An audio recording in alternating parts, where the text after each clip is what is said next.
Hello viewers. Today we are going to take a look at this McGraw Edison box fan. Previous video done maybe a month and a half ago. I'll include the link in the description, and in that video is just a typical review of this box fan, and in that video I think I share some others as well.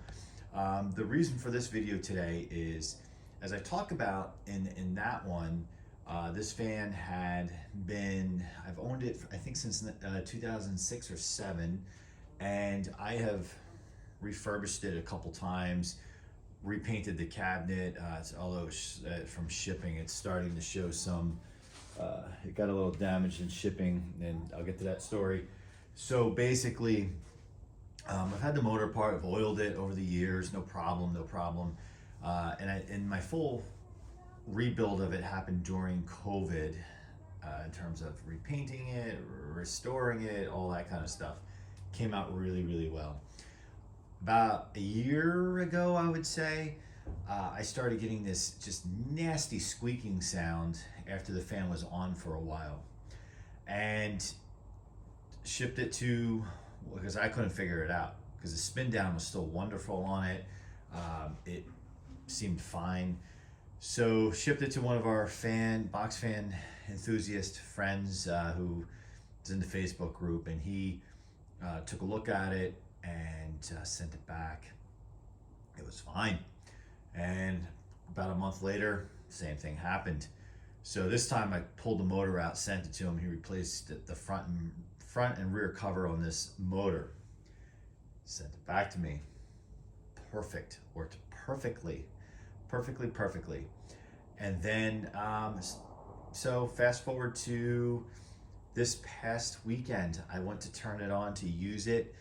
I was just, it's starting to get warm in the spring, and I had it on for a little while, and sure enough, the darn squeak came back.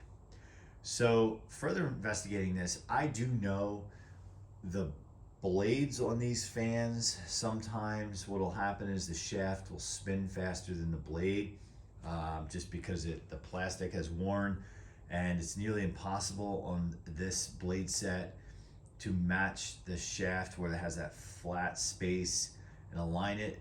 Either these blades did not come with that little groove, or you just can't see it because the dark color of the hub. And I have tried to hold it up to the sunlight. I've tried all this stuff to try to see if there's something there. I can't. The tip has been, take a thin piece of tape, put it around the end of the shaft, and then press the hub on. And I've done that a couple times. I've done that with other fans too. So the suggestion is there's something going on, with the blade and the shaft. So what we're going to try to do today in this video is replicate it on the video, because chances are when I turn this fan on, it's going to sound totally fine. So we are going to want to run it long enough that it makes that noise. And then the idea is, let's pull the blades off right away and then turn the motor back on to see if it makes that noise while the blades are off. What I've been told and what I've learned is that we just don't want to pull the blades off and run it with no blades on it, because the motor will overheat. I am so glad I got that tip, because I would have not realized that and have tried that and created another problem by burning up the motor. So I'll put you on pause while I remove the grill, because we'll run it without the grill on it. So immediately when it starts squeaking, we can turn it off and yank the blades off and examine. So we'll be right back. Okay, now that the grill is off, we're going to try to replicate the squeak sound. So we'll have to let it run a little bit. We'll try that on low speed. The other thing I'm going to point out is, when this was reassembled last time, the switch is not snapping back into the opening just snugly. So the knob is pushed very hard, or all the way onto the switch, to try to lock it into place. I do notice though it will start to come up, and really have to keep an eye that the switch doesn't fall into the blades. Well, my childhood fan, that did happen, and it was the end of the switch and the end of all that. So let's try that. Let's try and hope that that doesn't happen here. So here we go.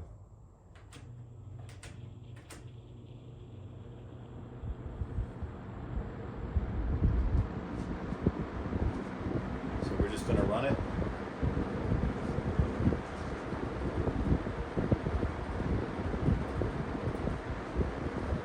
The other thing I noticed is without the grill on it, it definitely leans back more. Now these kind of have a kind of a rear center, that's not a center of gravity, but the gravity is kind of in the rear, the weight's in the rear of the fan, just because the motor is mounted into the grill, which is controversial with some. But that grill in the front here is heavier plastic, not like today, so that kind of keeps the fan a little bit, kind of like a counterbalance, and up a little bit straighter. Typically though, these are notorious if you use them on the floor like carpet. You have to put the feet on them, which have long since disappeared. So I don't know how long this is going to take. So we'll let it run for a while.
now run this fan for 20 minutes and have not been able to replicate the squeaking sound that comes from the blades or the motor.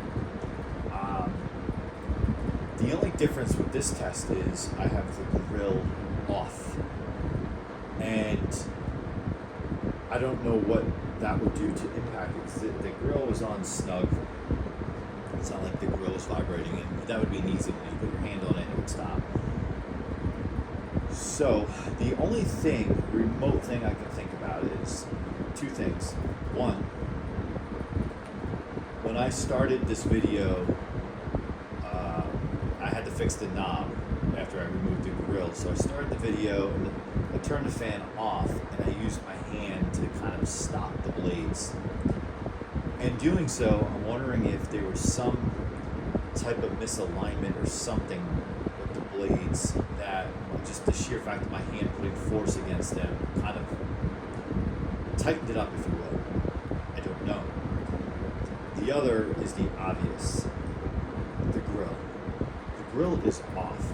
And as I talked about, the fan now is leaning slightly more back towards the motor, just a little bit more, and you might be able to pick up on video a little bit of it's kind of like it's lifting itself up off the ground here a little bit. And we all know that these things are never level, these fans, but you can kind of see the misalignment there in the manufacturing. So it remains to be seen if this is corrected or fixed, or if it'll do it again. The thing I don't like is I don't like turning my back on it, meaning like say if I went outside for a little while and leave it running, or go take a shower and leave it running, because it seems like that's whenever I would come back and it would start squeaking. The last time I did that, so it's been 20 minutes, 23 minutes now, it was already doing this within that time period, and typically it takes between 5, 6, 7 minutes for it to start doing that. So call me a liar. The fan's shy in front of the camera, who knows?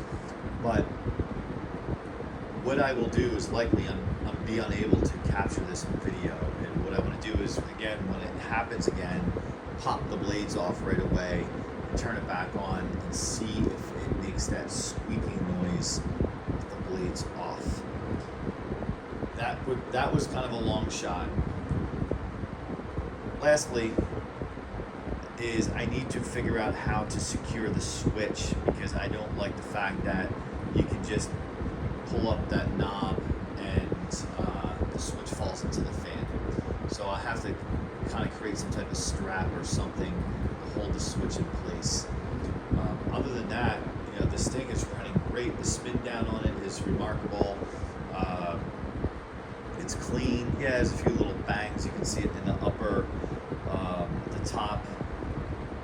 Would be over here. You can see this is scuff from a shipping excursion or accident. Other than that, it's really good. So if you have any suggestion, I think I have a short video from last summer of the fan making that squeaking noise. I will try to include that in this video, so this way you can actually hear it. But that was before the front and rear cover was replaced. Thought that it was a bearing, thought it had to do with those covers, and so far it's only done that squeaking sound one time since the covers were replaced. We'll see. Thanks for watching, and we'll keep you posted if this gremlin comes up again. And before we let you go, we will do a spin down, and I'm just gonna kill the power over here because I am nervous about that switch. There is a faint sound.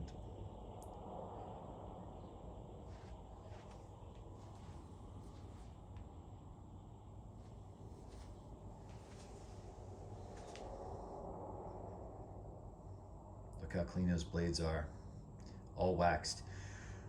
All right, well, that is that, as they say. Thanks for watching. Make sure you subscribe. Make sure you like. We'll see you in the next one.